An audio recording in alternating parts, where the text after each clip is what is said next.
Why was everyone ignoring her at the briefing table? The room hummed with low voices, the rattle of papers and the scratch of markers on the whiteboard. Maps sprawled across the wall, marked with red circles, sharp arrows, and too many assumptions.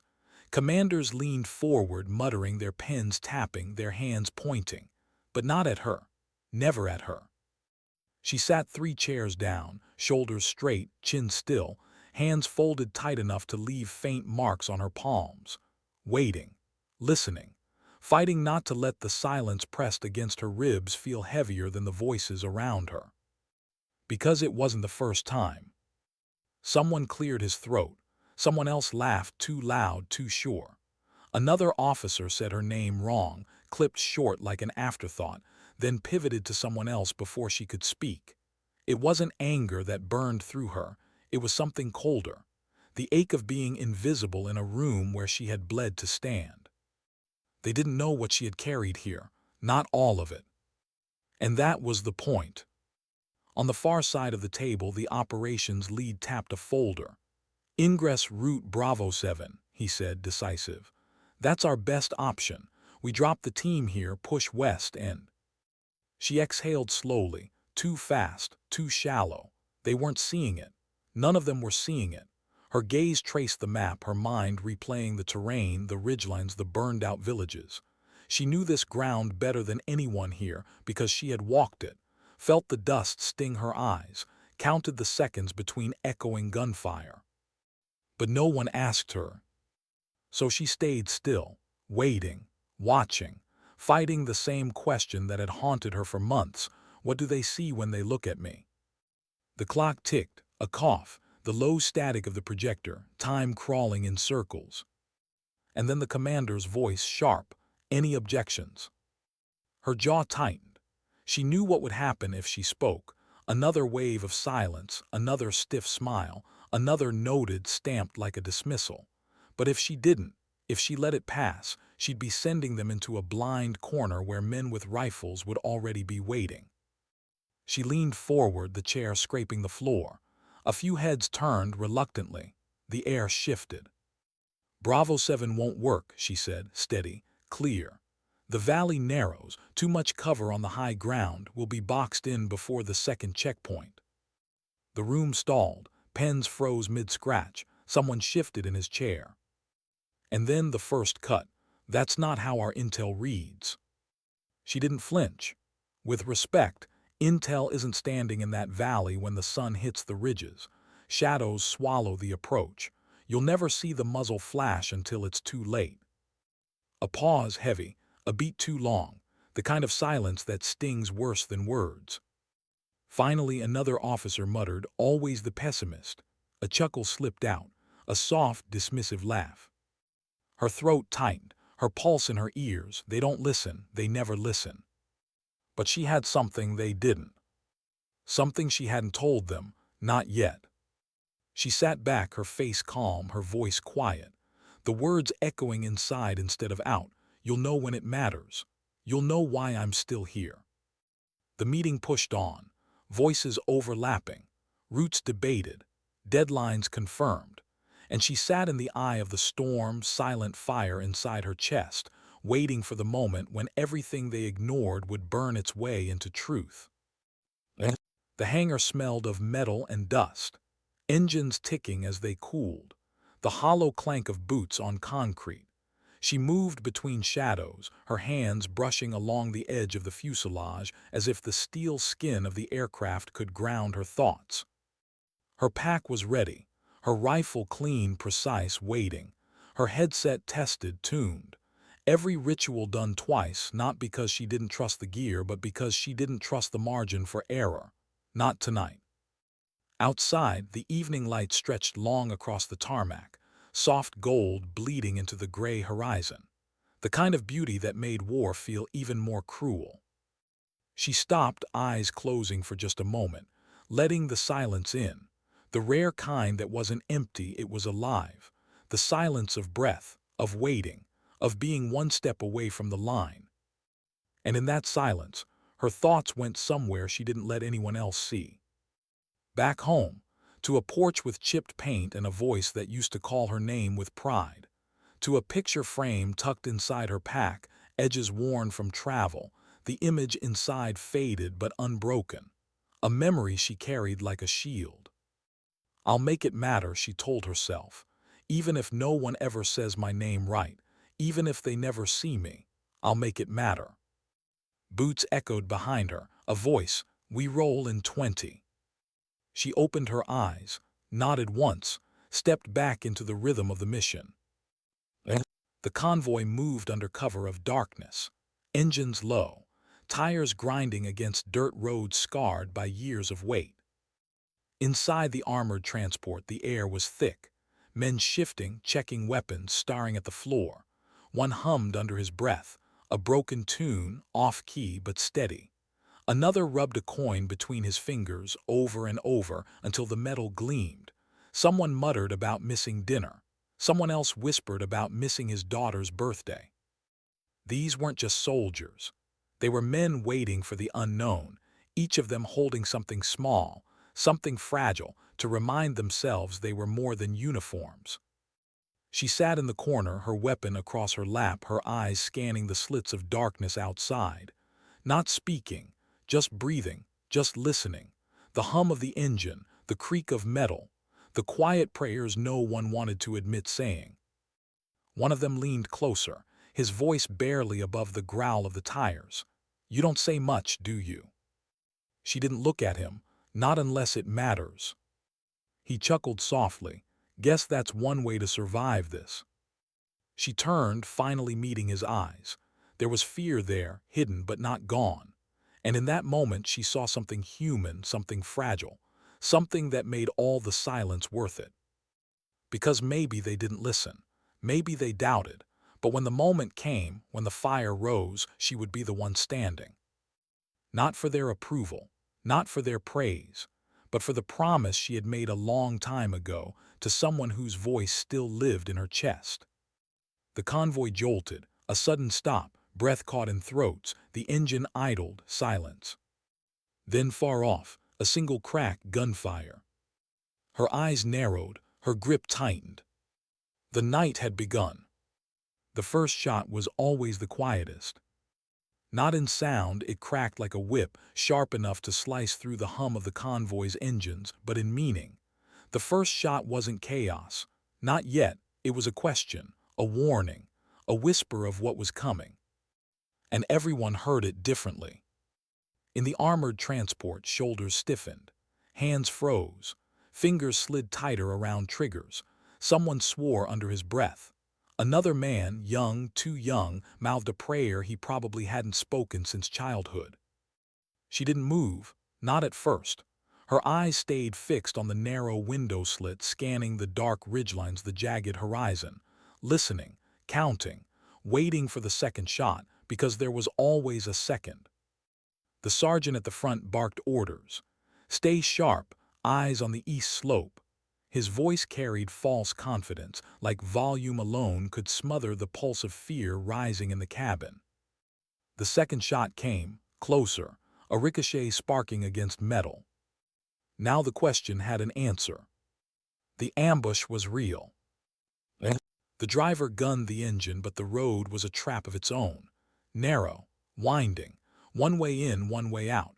Dust kicked up, choking the headlights. The convoy lurched forward, every jolt rattling teeth, every turn a blind gamble. Bullets found them.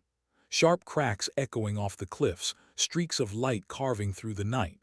The armor held, but the sound inside was deafening. Like being locked in a drum, someone kept striking from the outside. Her heart thudded, steady, not fast. She had learned long ago that fear burned quick, but focus burned slow. Slow was what kept you alive. She scanned the shadows, her mind mapping angles, distances, firing positions. She could almost see them, silhouettes hidden among the rocks, rifles pressed to shoulders, eyes glinting in night vision. Patient predators, waiting for someone to make a mistake. Her mistake. The sergeant barked again. "Return fire, suppress." Rifles cracked inside the transport. Muzzle flashes bloomed, lighting faces twisted in strain. The roar was suffocating.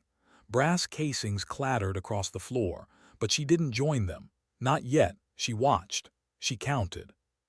1, 2, 3 shots from the ridgeline. Pause, reload, silence. 4 seconds. She leaned forward, shouting over the gunfire. They're staggered on the high ridge. Cover arcs overlap at 80 meters. Stay in your lane, soldier, the sergeant snapped, cutting her off. The words hit harder than the bullets outside, not because of the insult, but because of the time it cost. Her jaw tightened. She knew the pattern. She knew the kill zone they were driving into, and if no one listened. She slammed her hand against the steel wall. You'll drive us into a crossfire. The silence inside was instant. Every eye turned. Anger, shock, fear. The sergeant's face flushed. He opened his mouth, but before he could speak, another burst rattled the convoy. A shot punched through a window slit, missing a soldier's head by inches, glass spraying across his lap. His scream filled the cabin. No more time. She rose, bracing herself as the vehicle jolted forward.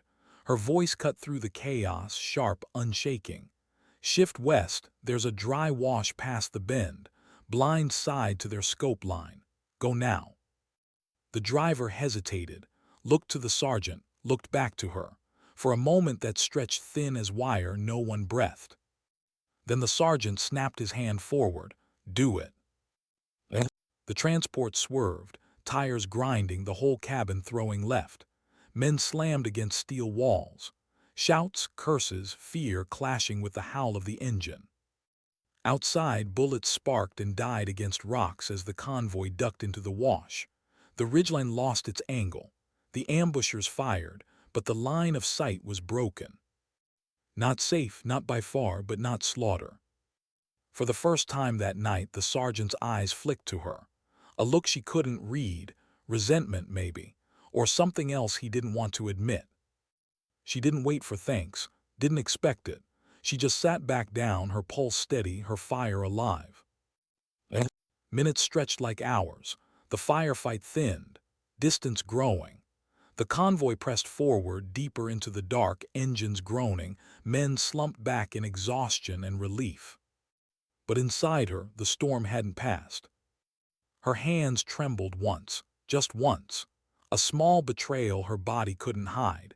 She clenched them together, forcing stillness. She had learned long ago that fear wasn't weakness, it was memory, and she had memories that never left.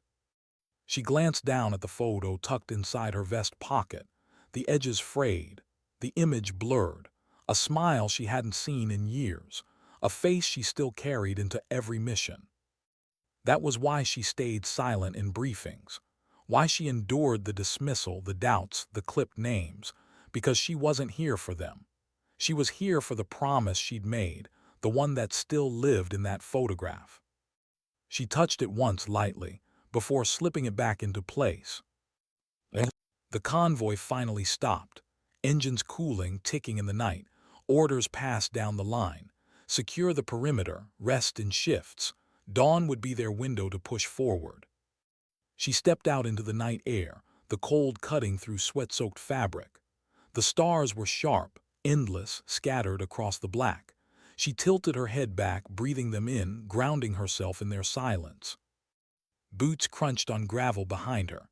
A voice, lower now, uncertain, the soldier who had spoken to her earlier. You saved our asses back there.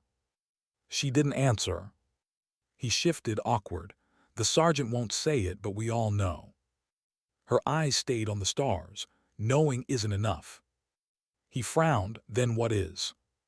She lowered her gaze, meeting his eyes, her voice quiet, almost a whisper, making it matter. He didn't understand, not fully, but he nodded anyway, like he wanted to.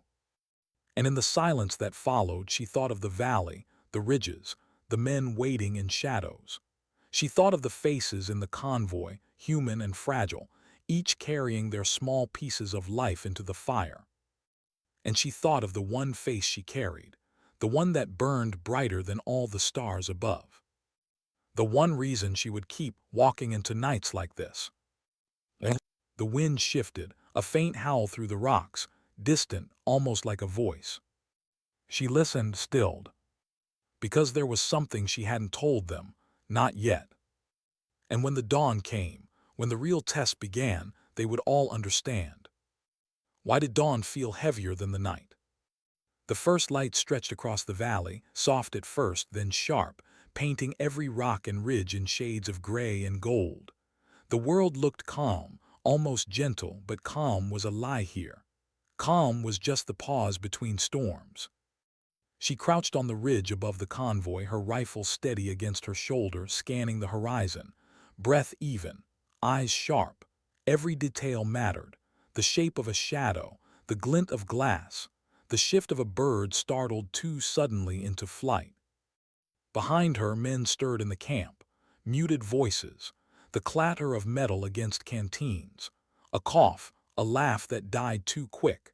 They moved with the stiffness of soldiers who had survived the night but hadn't yet convinced themselves they'd survive the day. Her gaze never left the horizon. She knew what mornings like this meant. She knew what waited in the stillness. And yet the quiet pressed in, dragging thoughts she tried to bury. She remembered another morning. A porch with chipped paint, the smell of coffee drifting through a cracked screen door. A laugh, a hand brushing hers as if the world would always be safe. That was before the fire, before the silence, before promises carved into her chest like scars. Her jaw clenched. She pushed the memory back down where it belonged, not here, not now. But it never really left. The sergeant climbed the ridge, boots crunching against loose stone. He stopped a few feet behind her, arms crossed, his face unreadable in the thin light. "You think they'll hit us again?" he asked. His voice was flat, casual, like he wanted to pretend last night hadn't rattled him. But she heard it, the tightness under the words, the trace of doubt. She didn't look back. If they were smart, they'd wait, keep us guessing, make us bleed fear before they bleed us for real. He grunted, comforting. She almost smiled, almost, "You asked." A pause, the weight of words unsaid between them. Finally he said, "Back in that valley you called it. You saw what we didn't." The admission surprised her, not because it was praise, it wasn't, but because it was something closer to respect. Still she stayed quiet. The sergeant shifted, uneasy. "You've been here before, haven't you?" She felt the question cut close, too close, her shoulders tightened. "I've seen enough valleys," she said. He waited like he expected more, but she didn't give it. Because the truth wasn't something she was ready to hand him. Not yet. Back at the camp, one of the younger soldiers sat alone, staring at a photo in his hands. A girl, blonde hair, smile too wide for the frame. He kept tracing the edge with his thumb, over and over, like he could keep her safe by memorizing her face. She stopped when she passed him. "You'll wear it out," she said softly. He blinked, startled. "Ma'am." She nodded at the picture. "Oh," his voice cracked. He laughed nervously. "Yeah, guess I will." For a second, silence hung between them. Then she asked her name. He swallowed. "Anna, my sister, she's graduating this year." His voice dropped lower. "I should be there." She studied him, the tremor in his hand, the way his eyes wouldn't quite meet hers. He was too young to be here, too fragile, too alive. "Then be here," she said, "so you can be there." He looked at her, confusion flickering into something else. Gratitude, maybe, or the fragile thread of hope. She walked on, leaving him with the picture pressed tighter in his grip. By midday, the sun bore down, hot and relentless. The convoy pushed forward, dust rising in thick clouds that clung to skin and stung eyes. The landscape was wide, empty, but emptiness was never safe. She rode in silence, scanning ridges, gullies, broken walls of abandoned homes, every shadow a threat, every silence a question. Her mind replayed the map from the briefing, routes traced in red, lines drawn by men who hadn't walked this ground. They hadn't seen the places where silence hid teeth, but she had. because she had been here before. Not with this unit, not on this mission, but once long ago. She remembered the faces, the sounds, the smell of dust and blood in the heat. The last time she had stood in a valley like this, someone hadn't walked out. And she had promised herself, promised the photo she still carried, that it wouldn't happen again. The convoy stopped at an abandoned village, stone walls crumbling, windows blown open like hollow eyes. Orders came down, secure, sweep, hold until dark. She moved through the empty streets, rifle raised, steps careful. The air smelled of dust and something older, burned wood, memories of fire. Children's toys scattered in the dirt, a bicycle wheel half buried, silence pressing against every wall. Her breath slowed. This was the kind of place where echoes lived, echoes of lives interrupted. One of the men muttered behind her, "I hate these places, too quiet." She understood, because quiet was never empty, quiet was full of ghosts. They set perimeter, posted guards, checked buildings that had nothing left but broken walls and shattered glass. Night crept close again, the light fading from gold to ash. She sat alone against a wall, watching the horizon burn with sunset, her rifle across her lap, her hand brushing the photograph through her vest. The memory pressed closer now, stronger. She let it in just for a moment. She saw the face again, the smile, the laugh, the fire in their eyes. Someone who had believed in her when no one else did. Someone who had told her she was more than her silence, more than her scars. Someone she hadn't saved. Her chest tightened, her breath caught. For a moment the fire inside her flickered. But then she remembered the promise, the one she had carved deep, where no bullet could reach. Make it matter. That was why she was here. That was why she endured the doubts, the clipped names, the silence in briefing rooms. Because this mission, every mission, was more than orders on a map. It was a thread of redemption, a chance to carry fire where someone else had been extinguished. And if she had to walk through silence forever to keep that promise alive, she would. Night settled. The stars returned, sharp and endless. The village lay in shadow, quiet but watching. She lay awake against the wall, rifle close, ears tuned to every sound. A dog barking far off, the wind shifting through stone, the faint scuff of boots from the next watch. Sleep didn't come, not for her, not here. Because she knew the storm wasn't over. She knew the silence wouldn't last. Why was he shaking? She saw it in the way his hand hovered near his weapon, not steady, not sure. The faint tremor in his fingers. The way his eyes darted too quick from shadow to shadow, never settling. Fear doesn't hide well, not when night presses close. The village lay in silence, the kind that creaks with memory. Every doorway was a mouth, every window a watching eye. The squad was spread thin, holding positions, their voices kept low, their bodies tired but coiled. She sat near the wall, rifle across her lap, scanning the dark. That's when she noticed him, the same young soldier from before, the one with the photograph. His chest rose too fast, too shallow. His lips moved without sound. Not prayer this time, something else. She rose quietly, stepping close. "Breathe slower," she whispered. He startled, eyes snapping to hers, wide and glassy. "You're fine," she said steady. "Slow it down." But he shook his head, voice breaking. I can't be here, this place." The words cracked. He clutched the rifle tighter as if it could hold him together. She lowered her voice. "What do you see?" His jaw trembled. He didn't answer. But she knew, places like this, they pulled ghosts from the dark, not just for her, for all of them. "Look at me," she said firmly. His eyes flicked to hers.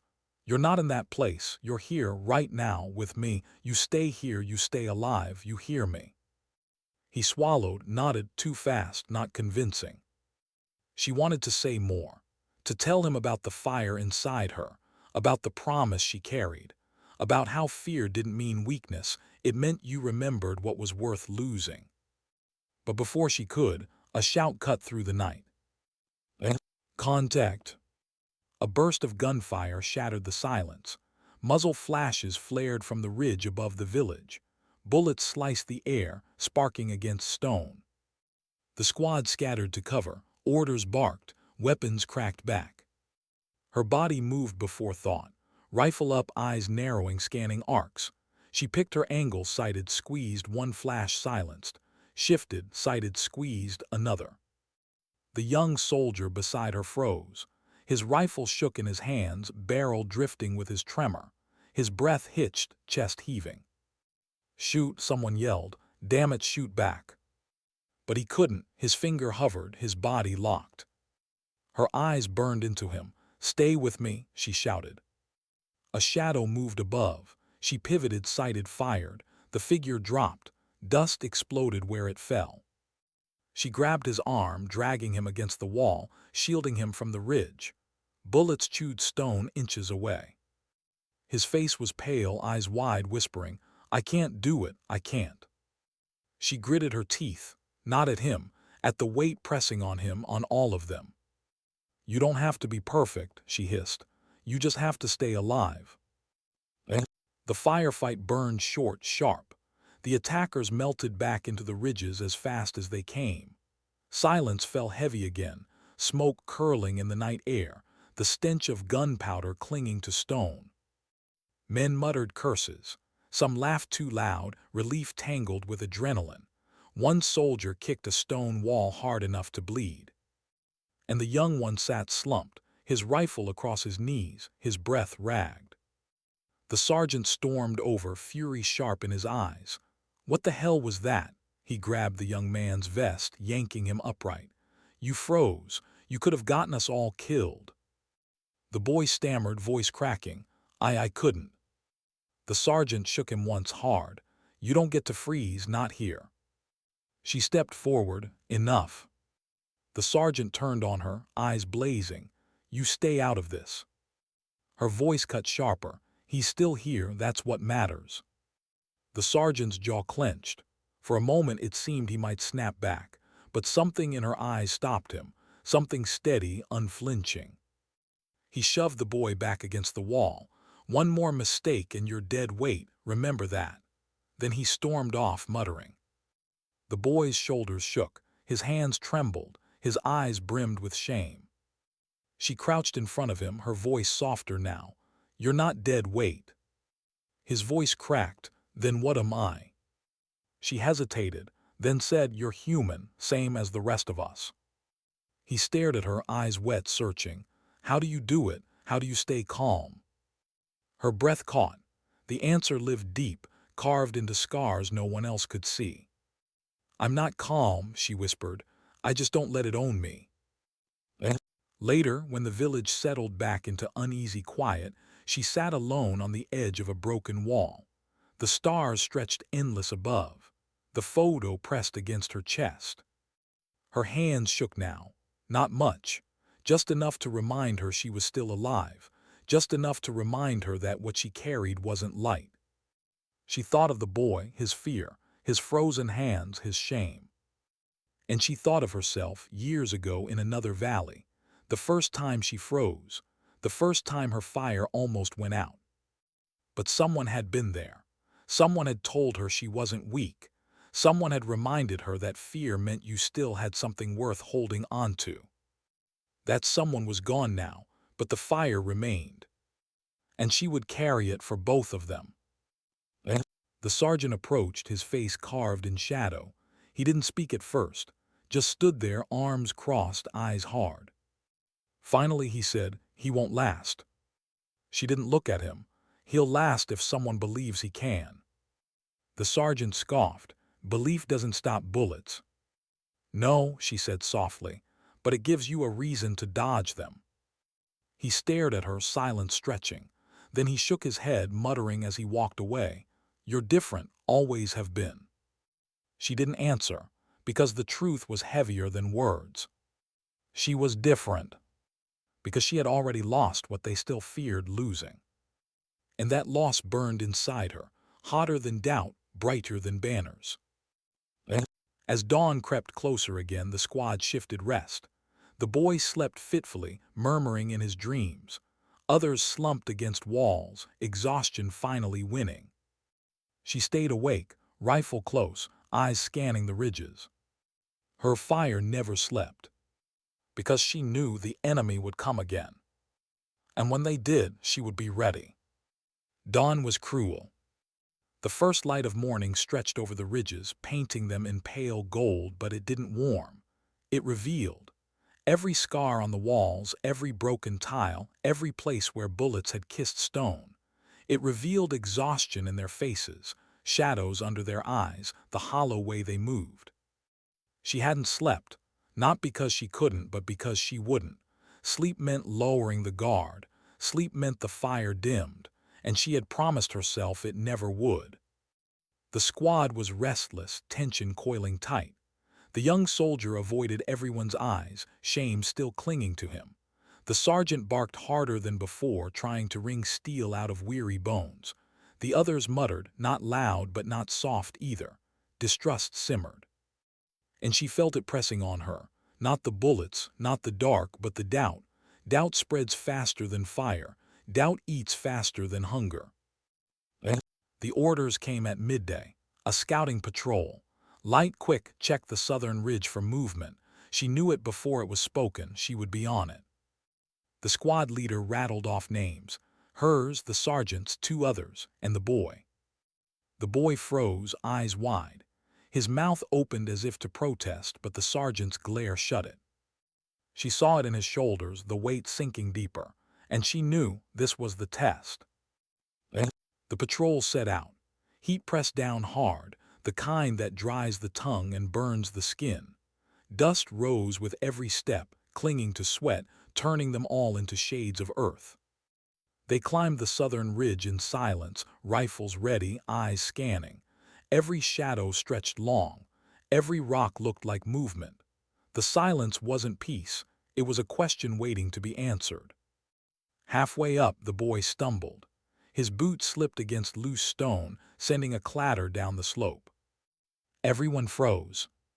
Silence. Then shouts from above. Gunfire erupted, spraying down. She dove for cover, rifle snapping up. Dust exploded around her as bullets tore the ground. The sergeant roared orders, his voice drowned in the storm. She sighted targets, firing sharp and clean. 2 down. A third dropped, but they were pinned, open slope, no cover but scattered rocks. The boy lay flat, clutching his rifle but not firing. His hands shook too much. His eyes squeezed shut. Her chest tightened, not again. Shoot, the sergeant bellowed. Got him at shoot. But he didn't, he couldn't. The sergeant swore, leaning out to lay suppressing fire. A burst cracked near his head, stone splintering. He ducked back, teeth bared. This is on you, he shouted at her. Her stomach clenched, she knew what he meant. She crawled toward the boy, bullets snapping inches away. She gripped his vest, dragging him behind a rock. His breath came in ragged gasps, his body trembling like a wire pulled too tight. Look at me, she barked. His eyes flicked open, wide with terror. You're not dying here, she snapped. Do you hear me? I can't, his voice broke. Yes, you can, she hissed. You don't get to stop, you don't get to quit, not here. She shoved her own rifle into his hands, forcing his fingers around it. Breathe, aim, squeeze, that's all. His breath hitched, his finger hovered. She covered his hands with hers, steadying them. Together they sighted. Together they squeezed. The rifle cracked, a figure above dropped. The boy gasped, disbelief flickering in his eyes. There, she said fiercely, you can do it. Another target moved. She guided him again, squeeze, crack, the ridge silenced. When it was over, the sergeant stormed toward them, face twisted with fury. You nearly cost us again, he barked at the boy. You're a damn liability. The boy flinched, shame crashing back over him. Before he could speak, she stepped between them. Her eyes locked on the sergeant's. Enough, she said, low but sharp. The sergeant's jaw clenched. You want to carry him, then his failures are yours. Her voice didn't waver. "Then I'll carry them." Silence hung heavy. The sergeant's eyes narrowed. Then he spat to the dust, muttering, "You'll get yourself killed." He turned away, barking for the others to regroup. The boy stared at her, words tangled in his throat. She handed him back the rifle. "Next time, you carry it yourself." They made it back to the village, dusty, exhausted, silent. The sergeant gave his report, his voice edged with disdain. The squad leader listened, eyes flicking once to her, unreadable. The others watched her too, some with doubt, some with something else, something quieter. But she didn't care what they thought. She cared about the boy, sitting on the edge of the courtyard, staring at his hands as if they belonged to someone else. She walked over, dropping down beside him. "You fired today," she said. He shook his head. "Not me, you did." Her voice was steady. "No, we did together." He looked at her, searching, lost. "Why do you keep helping me?" She hesitated, then spoke the truth. "Because someone once helped me." That night, as darkness wrapped the village again, she sat alone by the broken wall. The photo pressed to her chest. The stars wheeled above, ancient and unblinking. She thought of the man who had steadied her hands once, long ago. The one who had taught her not to let fear own her. The one she had promised to carry forward when he no longer could. His voice lived in her memory, calm, firm, certain. Now it lived in hers, passed on. She wasn't just carrying fire for herself anymore. She was carrying it for him, for the boy, for all of them. And fire shared doesn't burn out. It spreads. Night again. But this one was different. The air was heavy, thick with a storm that hadn't yet broken. Clouds smothered the stars, leaving the village swallowed in a blackness that felt endless. The silence wasn't peace. It was a pressure, like the world was holding its breath. She was on watch, perched in the shattered window of a half-destroyed home, rifle cradled, scope cutting through shadows. The village lay sprawled below like a graveyard of stone, no sound but her own breathing. It should have been routine. It never was. Her finger rested lightly near the trigger, her eye burning from hours behind glass. Every shadow shifted. Every corner whispered. Time stretched and twisted, a drip of hours that felt like days. That's when she saw it. Movement slow, low, crawling at the edge of the ridge. Her breath caught. She sighted, adjusting the focus. A figure barely visible, blending with earth. Patient, careful, too careful. Not a villager, not a wanderer. A hunter. Her pulse thudded. She whispered into the radio, voice low. "Contact, South Ridge, one crawler." Static hissed, then the sergeant's voice sharp. "Confirm before you shoot. We're not wasting ammo on ghosts." Her jaw clenched. She kept her eye on the scope. The figure paused, then moved again, a rhythm too deliberate to be chance. She whispered back, "Not a ghost." Silence, then, "Hold, do not fire until you're sure." Her teeth pressed together. How much more sure did he want? Did he want the figure inside the courtyard before they believed her? She steadied her breathing. Her finger brushed the trigger. The figure froze, as if sensing her gaze, then slipped back into the rocks. Gone. Her heart hammered, but her rifle stayed fixed. The scope swept, searching. Empty ridge, empty night, only silence. The radio crackled. Anything. She hesitated, lost visual. Static, then the sergeant's mutter. "Eyes are tired. See shadows when you want to see M." Her chest tightened, doubt again. She wanted to scream at him, to drag him to the window and force him to look. But instead, she held her silence. Because the night wasn't done. Hours crawled, her muscles stiffened, her eyes burned. She forced them open, forced the flame to stay alive. Then it came. Not one figure, many, slipping down the ridge, silent, patient, shadows peeling off stone. Her blood iced.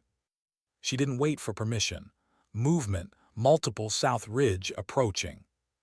The sergeant's reply snapped back, furious. "You'd better not be wrong." She didn't answer, she fired. The shot cracked like thunder, one shadow dropped. The others exploded into motion. Shouts, gunfire, bullets sparking off stone. The squad jolted awake, scrambling to positions. The village erupted in chaos, muzzle flashes strobing the dark, screams echoing, dust and sparks painting the night in fire. Her rifle spoke again and again, each shot deliberate, each breath steady. Shadows fell, others pressed harder. The sergeant roared orders, his voice drowned in the storm. The boy clung to his rifle, firing, wild fear painting his face. The older soldier pulled him down, yelling for him to aim lower, slower. The fight raged. Through it all she stayed in the window, still, focused. Her world narrowed to the scope, to the rhythm of breath and trigger. Her ears caught everything, the hiss of bullets, the scream of ricochets, the thump of boots in the dust. But her mind stayed calm. One fell, another, a third. She didn't stop. Because if she stopped, they died. Minutes dragged like hours. The attack finally broke, the last figures retreating back into the night, vanishing into the ridge. Silence returned, heavy and brutal. The squad sagged against walls, gasping, sweating, some laughing too loud with relief, others whispering curses. The sergeant stalked over to her perch, face hard. "You fired without confirmation." She didn't look up from the scope. "If I hadn't, we'd be dead." His jaw clenched, "Or you just stirred them up." Her eyes finally left the rifle, locking on his.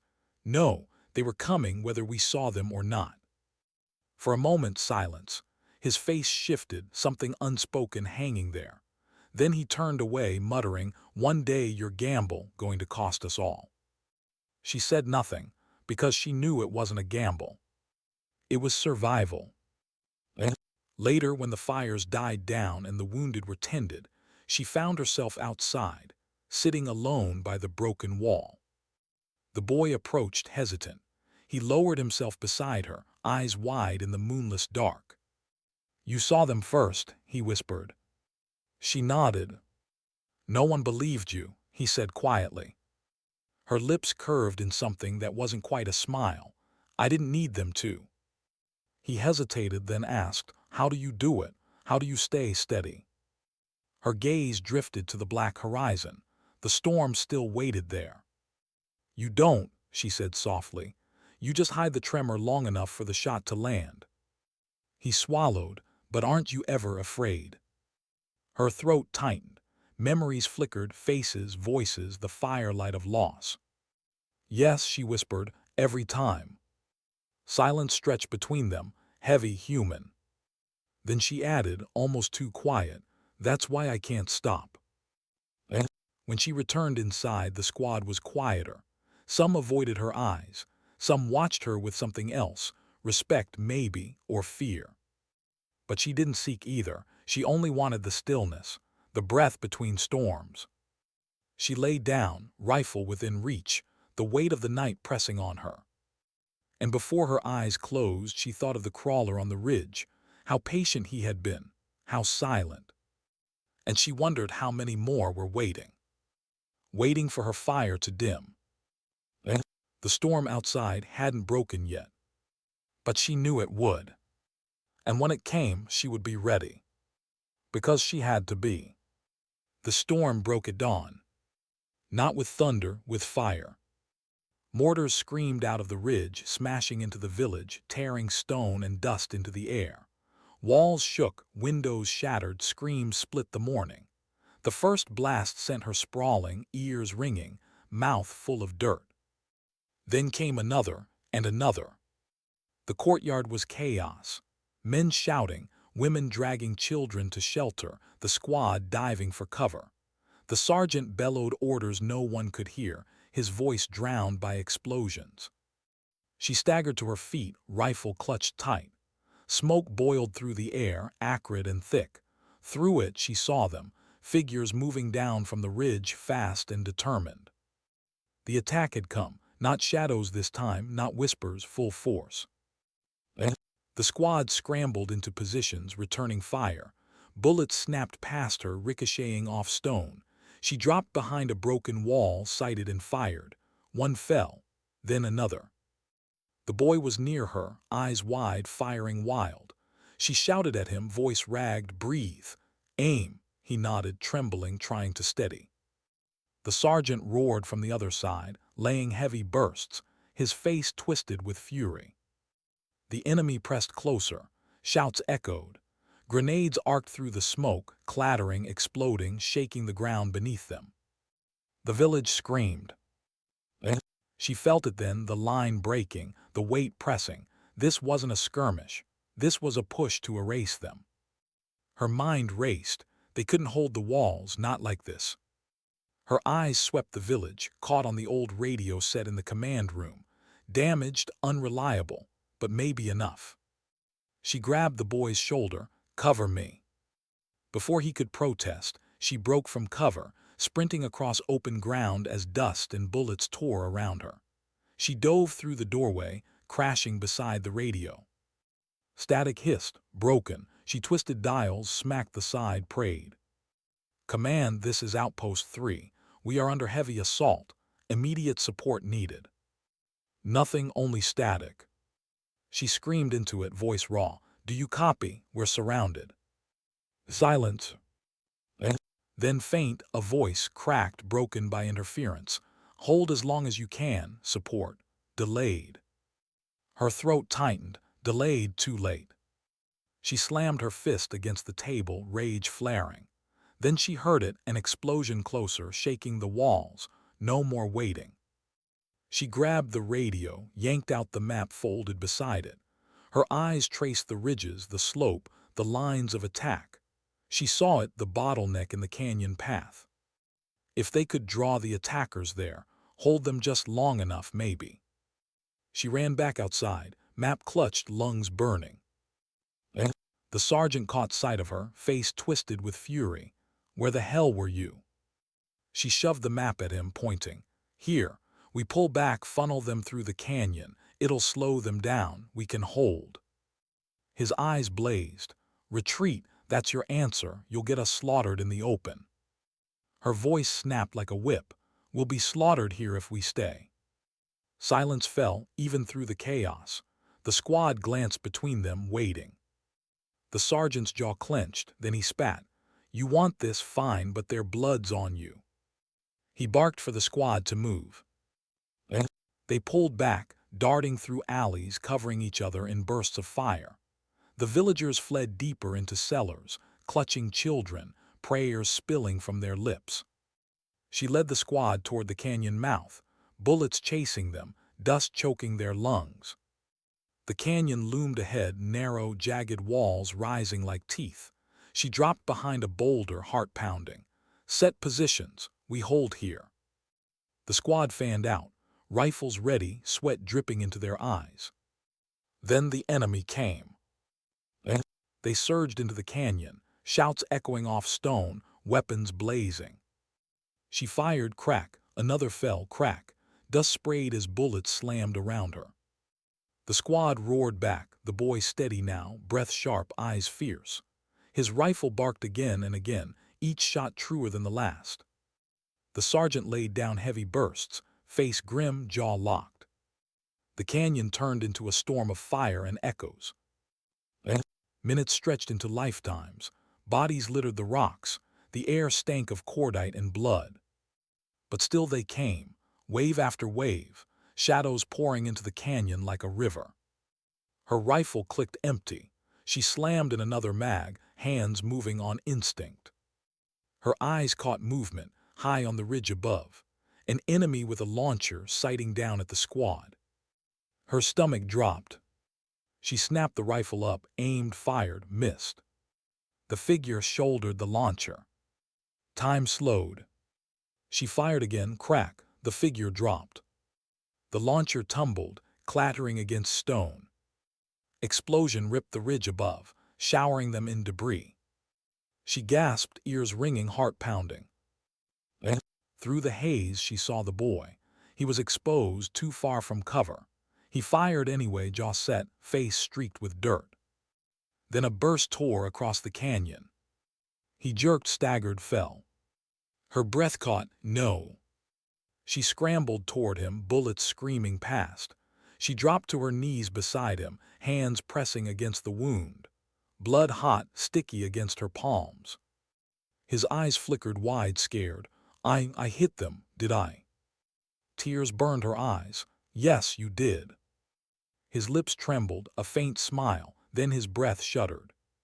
And stilled. The world blurred. Her hands shook, covered in blood. Her chest heaved, rage and grief ripping through her like shrapnel. The sergeant shouted for her, his voice raw, but she barely heard him. She lifted her rifle again, fire blazing through her veins. Every shot was a scream, every trigger pull a refusal.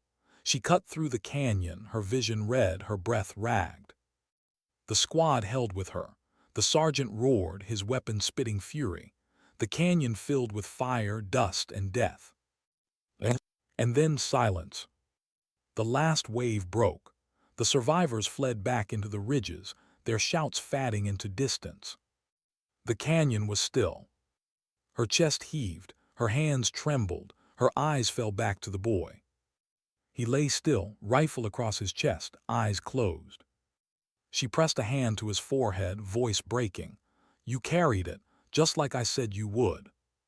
The squad gathered, faces hollow, bodies shaking. The sergeant's eyes swept the canyon, then lingered on her. For once he didn't speak. Because he knew. They all knew. The cost had been paid. That night, as the storm clouds broke at last and rain began to fall, she sat alone by the canyon's edge. The rain washed blood from her hands, but it didn't wash the weight. The photo pressed against her chest again. The flame inside her didn't burn brighter now. It burned heavier. Because every victory costs. And some costs never leave. The rain didn't stop. It poured through the night, drumming on broken roofs, soaking the canyon floor where bodies lay still. It turned dust into mud, blood into streaks that ran into rivulets, washing away everything except the memory. She sat in the downpour, unmoving, rifle across her knees. Water ran down her face, but she didn't wipe it away. It was easier that way. No one could tell what was rain and what wasn't. The squad huddled in silence beneath the crumbling archways of the village. No one spoke, not about the fight, not about the boy, not about what came next. Words felt like betrayal. The sergeant moved like a ghost, his bark gone, his voice low. He tended to the wounded with rough hands, muttering curses that sounded more like prayers. For once he didn't look at her with scorn. For once he didn't look at her at all. At dawn, the radio crackled again. Command, the voice clearer now, less broken. Support en route. ETA 2 hours, hold position. She almost laughed. 2 hours too late. The sergeant spat into the mud, muttered, about damn time. No one cheered. No one felt relief, because support meant nothing to the boy lying still in the canyon, wrapped in a torn blanket. When the convoy finally arrived, armored trucks rumbling, soldiers spilling out in polished gear, the village was silent. The newcomers looked around, confusion etched on their clean faces. They asked questions. What happened? How many were there? Who led the defense?